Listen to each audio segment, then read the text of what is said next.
अधम जाति में विद्या पाए, भयउ जथा अहि दूध पियाए। नमस्कार, मैं शैलेश कुमार, शैलेश की बात में आपका हार्दिक स्वागत है। और ये पंक्ति आजकल काफ़ी जोरों पर है और इस पर बहुत चर्चा हो रही है। इसके बाद एक और पंक्ति इसी में जोड़ी गई है और वह कहा गया है, जेहते नीच बड़ाई पावा, सो प्रथम ही हतिता ही नसावा। इसके बारे में बार बार ये चर्चा की जा रही है कि ये पंक्ति कहाँ है। ये पंक्ति रामचरितमानस में गोस्वामी तुलसीदास जी ने कहाँ लिखा है, किस पेज पर है, इसका पूरा प्रसंग क्या है। और इस पर एक विवाद चल पड़ा है, लेकिन मैं आज इस विवाद की वजह से नहीं, रामचरितमानस पर कुछ बातें मैं पिछले एपिसोड से कह रहा था।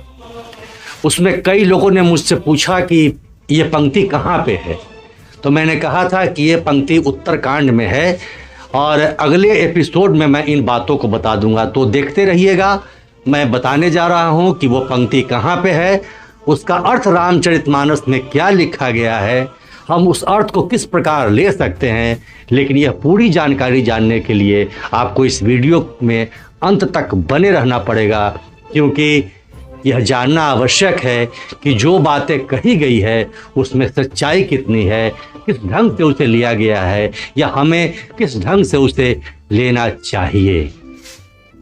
क्योंकि यह एक सामाजिक मुद्दा भी है, यह एक धार्मिक मुद्दा भी है, यह एक सांस्कृतिक मुद्दा भी है और हम सब के लिए एक आस्था का विषय भी है।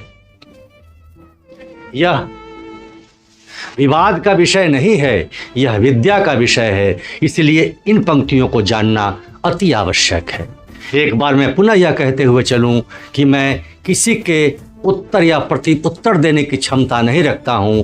बस मैं रामचरितमानस में जो लिखा है उन बातों को आपके सामने रखने का प्रयास कर रहा हूं। तो आइए उन दो पंक्तियों के बारे में जानते हैं कि वो दोनों पंक्ति कहाँ पर लिखी गई है। वह पंक्ति लिखी गई है उत्तरकांड में। और उत्तरकांड में जब यह प्रसंग आता है कि काग भुसुंडी गरुड़ जी को यह कथा सुना रहे हैं, राम के बारे में चर्चा कर रहे हैं, तब उन्होंने गरुड़ राज से अपनी बातें कही है और उन्होंने कहा है कि मैं अधम। बहुत लोग इसमें मैं अधम का प्रयोग कर रहे हैं, जबकि उसमें मैं अधम का प्रयोग किया गया है। मैं का मतलब मैं, अहंकार, मेरा, किसी के लिए नहीं, यह सिर्फ मेरे लिए है। और उन्होंने कहा है कि मैं इस तरह का हूं।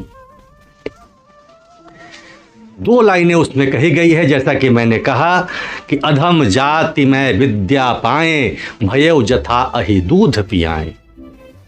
यह इसी प्रसंग के दौरान उत्तरकांड में दोहा संख्या 105, सोरठ संख्या 105 ख के बाद तीसरे चौपाई की दूसरी पंक्ति है और वह पंक्ति है, अधम जाति मैं विद्या पाए, भयउ जथा अहि दूध पियाए।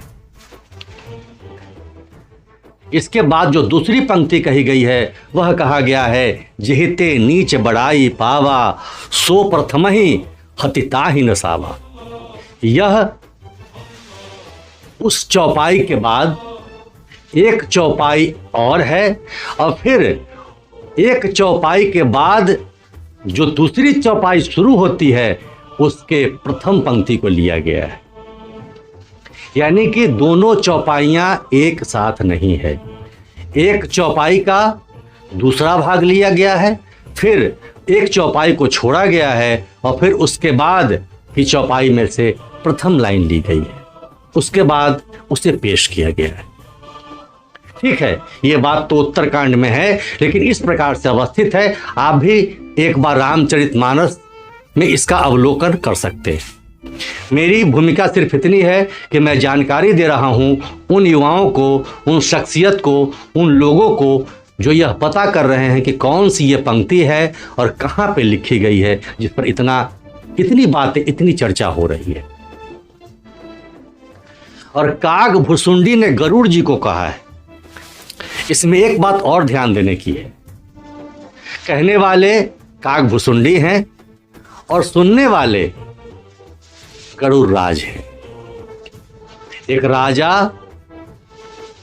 अपने से एक नीचे व्यक्तित्व को, क्योंकि वो तो राजा हैं गरुड़ पक्षियों के, और कौवे से वह राम कथा सुन रहे हैं और निवेदन किया है कि आप हमें कथा सुनाएं।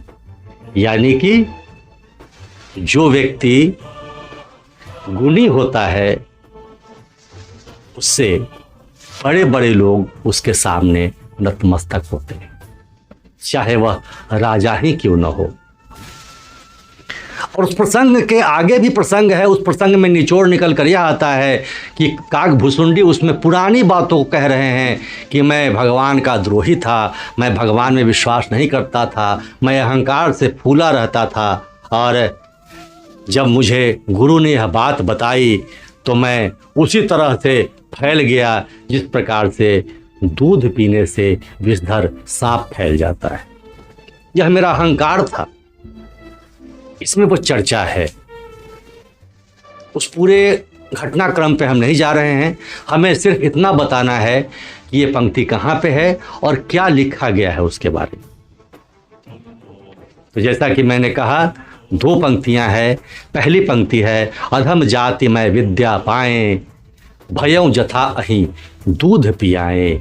यानी कि यह एक पंक्ति है जो तीसरे चौपाई की अंतिम पंक्ति है, और फिर उसके बाद जो पंक्ति जोड़ा गया है, जहिते नीच बड़ाई पावा तो प्रथम ही हतिता ही नसावा। यह एक चौपाई को छोड़ करके फिर अगली चौपाई की प्रथम लाइन ली गई है।